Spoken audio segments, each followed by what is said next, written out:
Standing desks are really awesome, from health benefits to space saving. They can enhance all aspects of working at your desk. However, we can definitely improve them in many ways with the help of 3D printing. So thanks to today's video sponsor, Bambu Lab, I'll be printing off a whole host of upgrades to improve my setup. Just like my last 3D printing video, I wanted to make this video interesting for myself and lay out a few ground rules. Firstly, each model must be freely available online from popular websites like MakerWorld, Printables, or Thingiverse. 2. To keep costs to a minimum. This means minimal to no additional hardware. And finally, the prints need to be useful, solve a specific problem, or add to the character and feel of the setup. So what am I working with? This is the X1 Carbon 3D printer from Bambu Lab with the optional AMS system.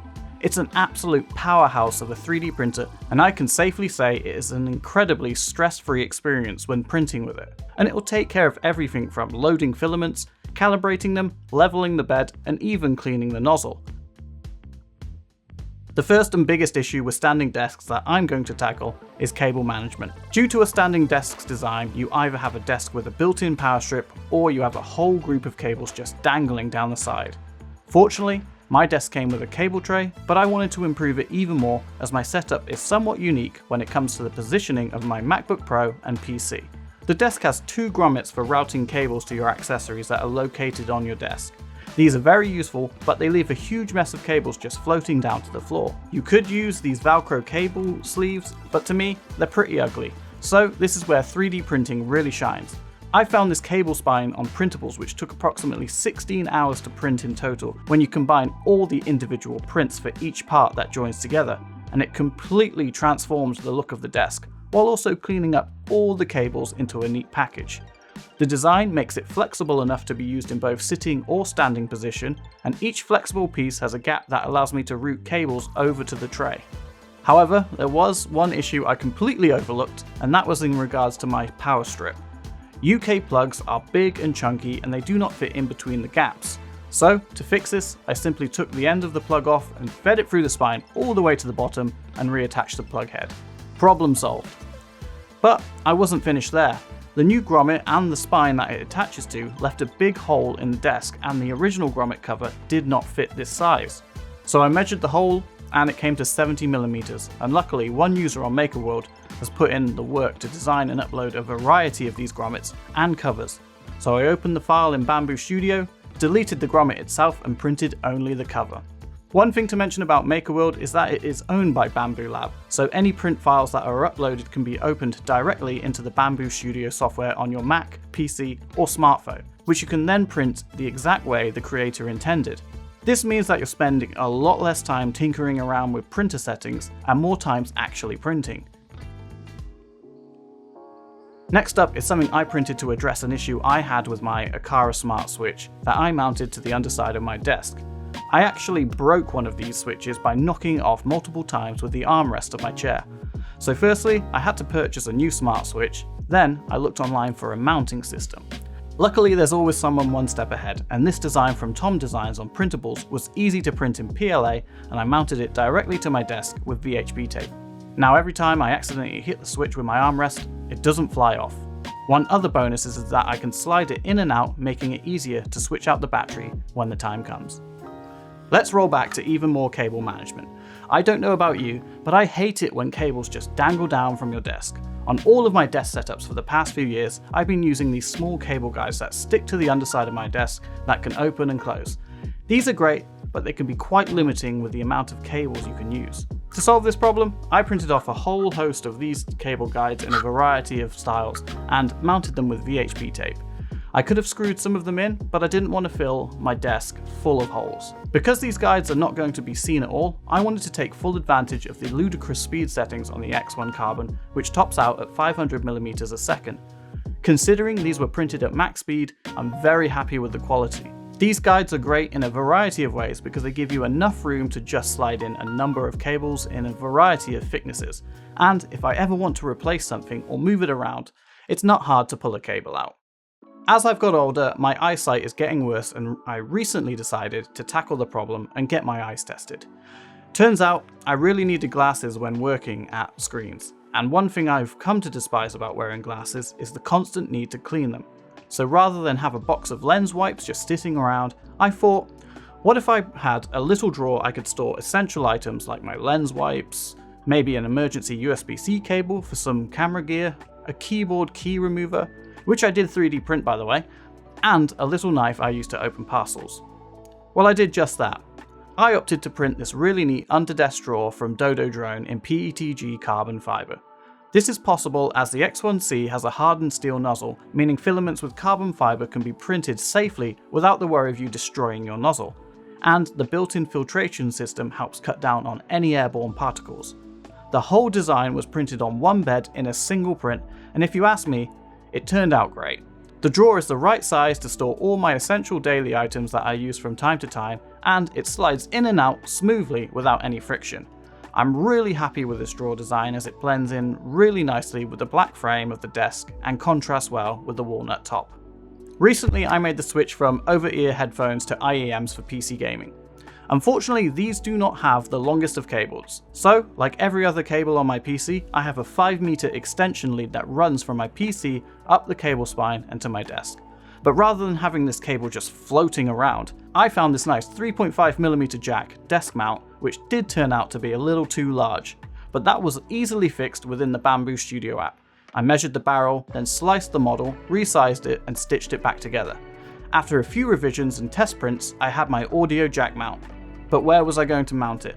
Well, I went with the underside of my desk shelf. It sits nicely over to the left, and out of all of these prints, this one, strangely, is most likely my favourite. It's so simple, and if you didn't know it was there, you'd probably miss it on a quick glance. I'm not finished quite yet with my prints for my IEMs. Cabled earphones are pretty messy.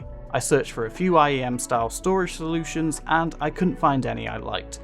Then I came across a creator on MakerWorld called HP Invent, and he produces some absolutely stunning plant pot designs, and one that caught my eye was the pot inspired by the Apple HomePod.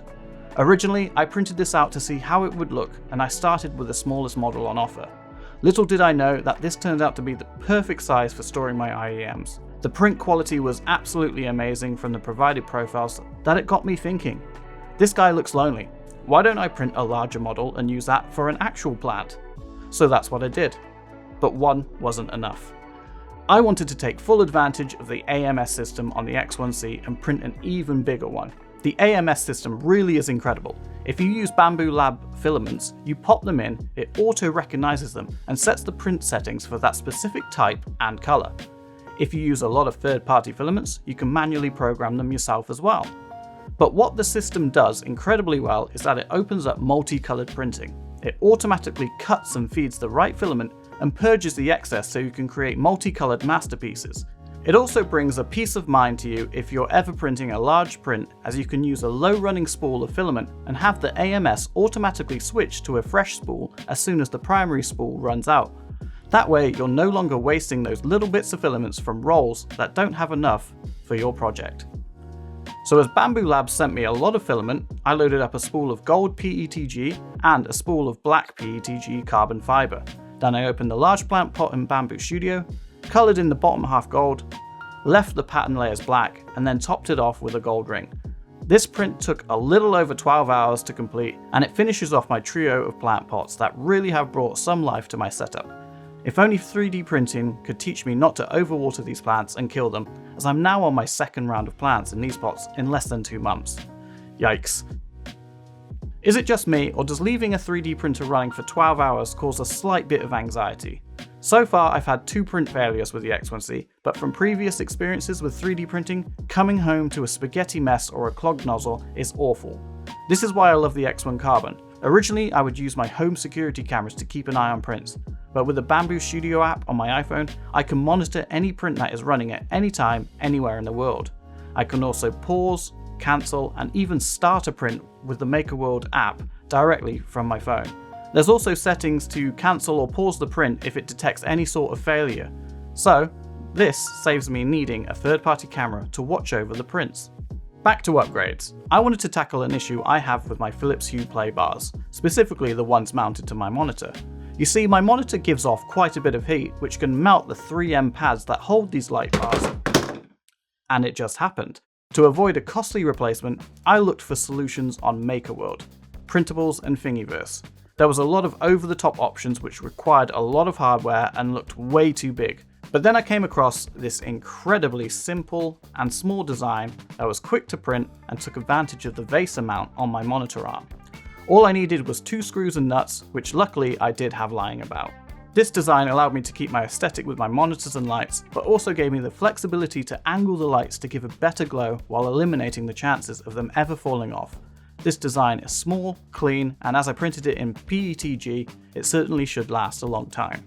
Rolling back once again to cable management, I promise this is the last time I'll mention it, I really needed to clean up my monitor arm.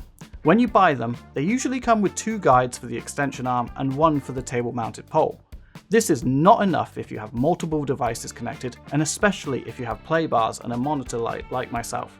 So, as usual, the 3D printing community has come to the rescue, and these 2 designs from Tiago and Tridents have helped clean up the cables dramatically. The cable clip is almost identical to the clips that came with the monitor arm, and the vertical cable clip is a huge improvement on the original, so much that I printed 2 to make sure the cables flowed directly up and didn't poke out to the side to keep a nice clean look. Sometimes you have to go back and remake something you've already done in the past, as they might fail or have defects over time, and this item is one I've featured before on the channel. It is the MagSafe desk shelf mount. My previous version actually broke after a year of use, and my new desk shelf has a flat surface on both the top and bottom, meaning I get to finally use this at my desk, instead of on my bedside table.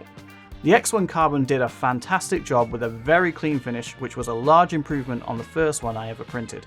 Having this clamped to my desk shelf means I get to take full advantage of the iPhone standby feature without having to look off to the side. The little things, right? And finally, I wanted to try print something with clear filament. I could have printed something a lot simpler, but I wanted to see how well the X1 Carbon could handle a lampshade.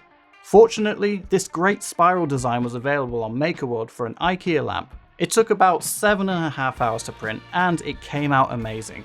It's replaced the old fishbowl cover, and despite this actually not being for the version of the lamp I have, it still works great in my opinion.